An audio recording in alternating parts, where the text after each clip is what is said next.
अभी social media के माध्यमों से और बाकी विभिन्न चैनलों पे यूट्यूब पे हम लोग देख रहे हैं कि ऐसा सुनने में आ रहा है कि जो म्यांमार है उसका जो चीन स्टेट एरिया है वो अभी भारत में मिल सकता है। और ऐसा हो सकता है कि कुछ हिस्सा बांग्लादेश का भी भारत में मिल सकता है और यह मिलाकर भारत का 29वां राज्य बन सकता है। इसका नाम हो सकता है greater Tripura, greater Mizoram, greater Manipur, कुछ भी हो सकता है। तो आइए जानते हैं, इस पर विस्तृत चर्चा करते हैं कि इस चीज़ की संभावना कहाँ से बनी। तो सबसे पहले अगर हम बात करें कि भारत हमारे देश का मैप जो है, जो आपके सामने है, अभी आप उसको देखिए। यह हमारे देश का मैप है। हमारा भारत, इसमें उत्तर में, पश्चिम में, पूर्व में और दक्षिण में चारों दिशाएं अपना जो है बाउंड्री बनाता है। अब बात करते हैं कि यह भारत जो है ऐसी संभावना क्यों है। तो सबसे पहले हम बात करेंगे उत्तर पूर्व भारत की, जहाँ पे 7 राज्य हैं जिन्हें हम 7 सिस्टर्स के नाम से जानते हैं। और वो 7 सिस्टर्स कौन से हैं, आइए इस पे चर्चा करते हैं। तो सबसे पहले हम इस पे नज़र डालेंगे कि भारत का जो ये उत्तर पूर्व क्षेत्र है, जो हमारे उत्तर पूर्व के राज्य हैं, उसमें कौन कौन से हैं। तो सबसे एक नंबर पर अरुणाचल प्रदेश, फिर नागालैंड, मणिपुर, मिजोरम, त्रिपुरा, मेघालय और असम है। ये हमारे 7 राज्य हैं जो उत्तर पूर्व के राज्य कहलाते हैं।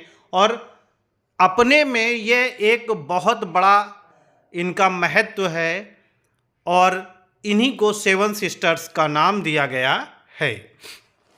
अब जानते हैं कि ये उत्तर पूर्व के जो राज्य हैं वो भारत से जहाँ से जुड़े हैं। भारत में विभाजन के पहले यह पहले पूरे भारत एक साथ जुड़ा था, लेकिन जब विभाजन हुआ और बांग्लादेश बना, पाकिस्तान बना, फिर उसके बाद बांग्लादेश बना, तो वहाँ पर ये अब मुख्य रूप से सिर्फ सिक्किम से जुड़ा है।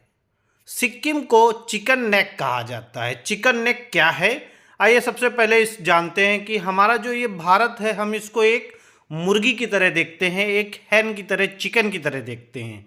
जिस प्रकार से उसकी गर्दन होती है, उसी प्रकार से हमारा सिक्किम जो है वो मुख्य रूप से गर्दन का काम करता है, इसलिए इसको हम चिकन नेक का काम करते हैं। और हमारे उत्तर पूर्व राज्यों में जाने का जो मुख्य रास्ता है, यहाँ तक कि अगर बात करें कि हम दिल्ली से और बैंकॉक तक अगर जाते हैं बाय रूट, बाय सड़क, तो हमें इन्हीं राज्यों से होकर गुजरना होगा। मुख्यतः हमें वहाँ से सिक्किम राज्य से होकर गुजरना पड़ता है, जो बिल्कुल थोड़े से हिस्से से जुड़ा है, और इसी को हम चिकन नेक कहते हैं। अब बात करते हैं कि आखिर कहाँ से ये संभावना हुई कि जो म्यांमार है उसको भारत में शामिल किया जा सकता है। तो सबसे पहले हम बात करेंगे कुकी और चिन लैंड की, या इसको जोलैंड कहेंगे।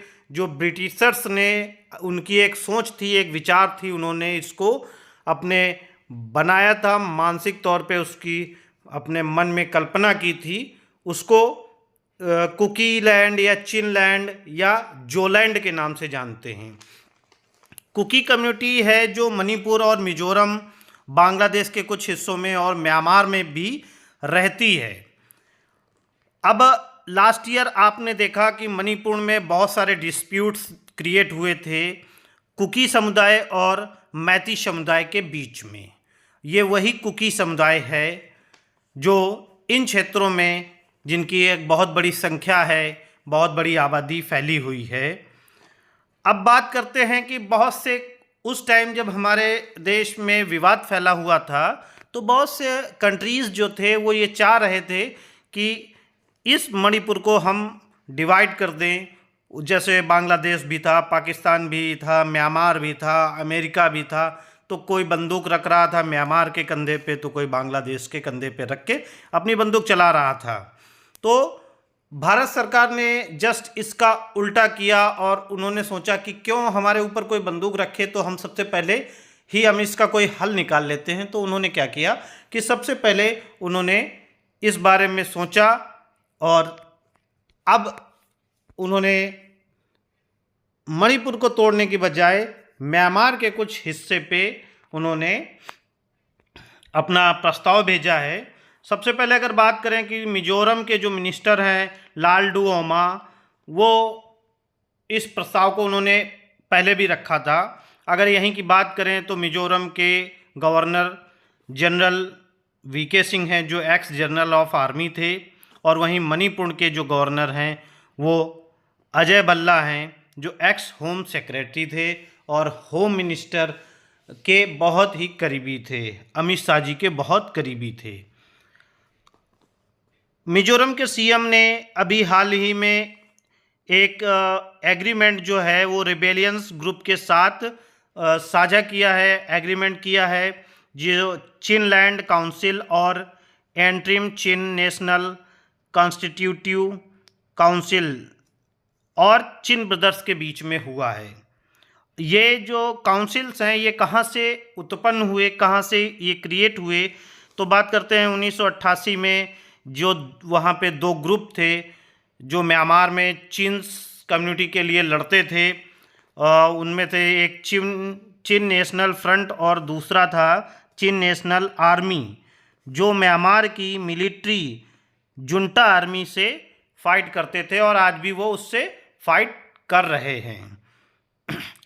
अब बात करते हैं कि मिजोरम के जो अभी इस एग्रीमेंट के जस्ट बाद मिजोरम के जो एक एमपी थे वो बाई फुट जो है विजिट करते हुए border, national border, international border को क्रॉस करते हुए पैदल ही वो चले गए चिनलैंड, और वहाँ पे जाके चिनलैंड काउंसिल से मिले और उनके बीच में वहाँ पे भी जाके उन्होंने समझौता कराया। इसके पहले उस चिनलैंड की मैं बात करता हूँ, चिन स्टेट की बात करता हूँ, जिस पे रसिया की भी नज़र है, अमेरिका की भी नज़र है और चाइना तो अपना नज़र बराबर बनाए हुए है उस पर कंटिन्यूसली। अगर बात करते हैं तो रसिया प्रेसिडेंट अभी म्यांमार गए थे और वहाँ पे आर्मी चीफ से वो मिले थे। इसी क्रम में ये कयास लगाए जा रहे हैं कि मणिपुर के कुछ हिस्से मिजोरम और चिनलैंड का पूरा हिस्सा और बांग्लादेश और त्रिपुरा का कुछ हिस्सा मिलके एक नया स्टेट बनाने की संभावना है। लेकिन अभी हाल ही में कुछ और भी कयास लगाए जा रहे हैं, जैसे कि मिजोरम के एक एमएलए और जो वहाँ के सीएम हैं उनके एक पॉलिटिकल एडवाइज़र पुंटे से जब हिंदुस्तान टाइम्स ने पूछा कि क्या ये सारी जो एक्टिविटीज़ हो रही हैं क्या इसकी जानकारी सेंट्रल गवर्नमेंट को है, भारत की सरकार को है, तो पुंटे ने जो वहाँ के एमएलए उन्होंने स्वीकारा कि हाँ ये सारी जो है जानकारी मिनिस्ट्री ऑफ एक्सटर्नल अफेयर के द्वारा है और उसी के तहत कार्रवाई हो रही है। लेकिन उसके बाद अभी MEA ministry of external affair के जो स्पोकन पर्सन हैं, वहाँ के जो प्रवक्ता हैं रणधीर जायसवाल, उन्होंने कहा है कि कुछ बातें उन्होंने क्लियर कर दी और उन्होंने अपना बताया। उन्होंने कहा कि यह जो पूरा मामला है यह विदेश नीति का मामला है और इसमें यह राज्य सरकार के निर्णय या नियंत्रणाधीन नहीं है, यानी राज्य सरकार इसमें कुछ नहीं कर सकती। यह पूरा जो मामला है भारत सरकार का है, विदेश मंत्रालय के अंतर्गत है, इसलिए राज्य सरकार इसमें हस्तक्षेप ना करे।